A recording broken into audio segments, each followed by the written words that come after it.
Oh, good morning ho sa inyo lahat mga kaibigan. Andito na naman tayo at andito tayo sa munting paraiso namin na ito yung mga pinagkakaabalahan natin dito. Mga bonsai na libangan natin, kagaya nito ang isang juniper. Ito yung Brazilian rain tree na isa sa mga paborito ko. Approximate age niya mga about 45 to 50 years old. As usual, may sampalok tayo dito. At pag ang weather natin ngayon dito, 92, mga alas 12 ng tanghali. At ito naman ang isa sa pinakamatanda natin dito. Approximately mga about 85 to 90 years old. Una kong bonsai, that's about 40 years old, 40 years ago. Barbecuehan natin. Ito ang view ng munting backyard namin. Panay bundok. Ayan ang view natin. At ito naman ang pool natin. Ang lalim nito mga 10 feet dito sa deepest area na ito. At yan ang hagdanan papunta dun sa canyon namin.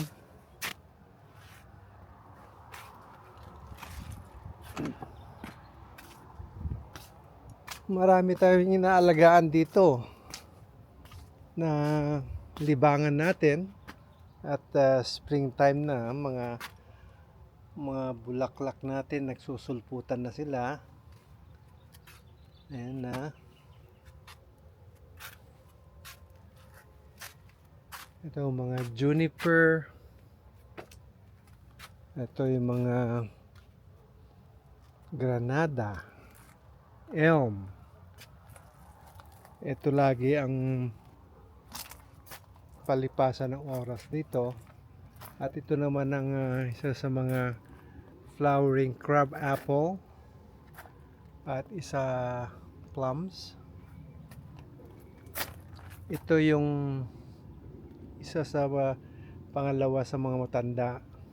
Inaalagaan ko sa old needle juniper. Ito naman yung Brazilian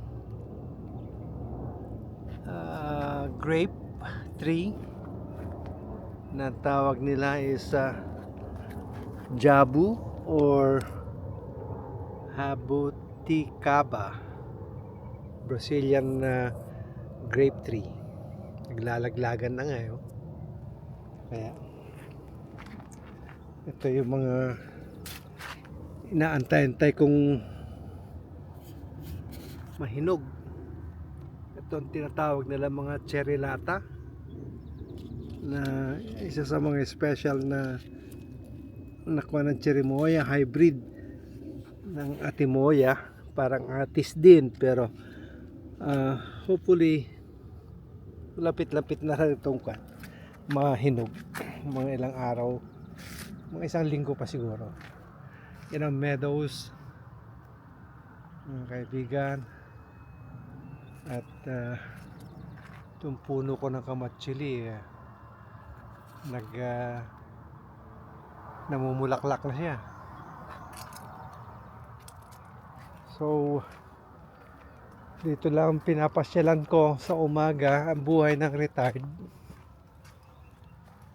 Mga nagkakaabalahan. Ito naman ang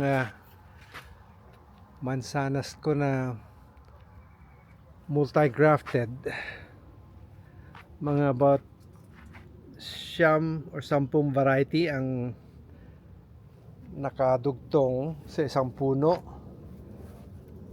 Kaya isa yan sa mga maganda reason kung halimbawang kakonti lang ang tataniman mong lupa, instead na magtanim ka ng iba-ibang variety,